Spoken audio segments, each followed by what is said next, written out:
retenez pas le titre, c'est pas la peine. On va tout de suite avancer. En fait, on plonge dans l'univers des sciences dites molles, et en fait, elles sont pas si molles que ça, elles sont plutôt bien clinico-pratiques, vous allez voir. Alors en fait, c'est quoi l'accès direct? C'est une consultation sans ordonnance préalable, et vous avez un kiné qui bosse sans avoir la prescription médicale. Et ben du coup, moi, ce que j'ai fait, c'est que je suis allé regarder justement, c'était quoi cette activité-là, le vrai, la réelle activité, pour la dessiner sur du papier. Et donc c'est ce que je vous propose de vous montrer aujourd'hui. Alors, du coup, comment j'ai fait? C'est très simple. Donc là, vous avez une actrice professionnelle qui a joué le rôle d'une patiente, qui se plaignait du dos, très classique. Et donc, j'ai fait venir 6 experts kinésithérapeutes qui ont l'habitude de travailler en accès direct. Je leur ai mis une caméra sur le front pour regarder comment ils travaillaient. J'ai mis des caméras de surveillance pour voir pour pas qu'ils s'enfuient. Et puis après, je leur ai fait regarder leurs prestations en vidéo.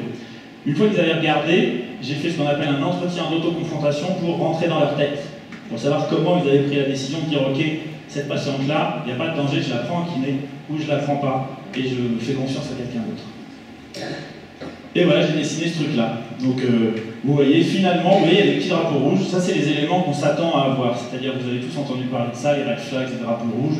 Voilà, ok, ça, on s'attend à les avoir. Ça, ce sont des variables. Les deux concepts qui organisent l'action et qui organisent la décision clinique, c'est l'examen de la fonction douleur et l'histoire de la maladie, l'histoire du patient. Et dans l'anamnèse, on voit une variable assez surprenante, c'est-à-dire que les kinés sont rassurés quand il y a eu une consultation médicale préalable au cours de l'histoire de cette plainte-là.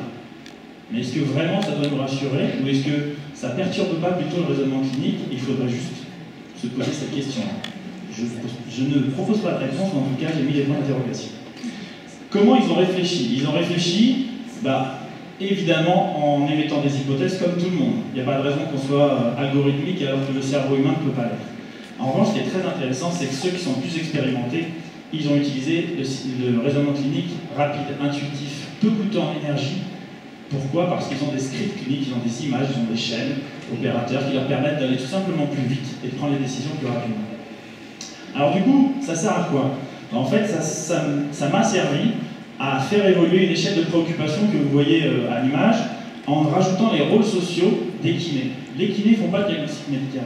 Et c'est ça le problème de l'accès direct qui fâche les médecins, ils ont raison. On ne fait pas de diagnostic médical, par contre, on inclut en kinésithérapie, on exclut des soins en kinésithérapie, et puis on utilise ce qu'on appelle des processus interactifs, c'est-à-dire qu'on discute avec des gens, médecins, collègues, patients, familles, ça s'appelle les diagnostics d'orientation.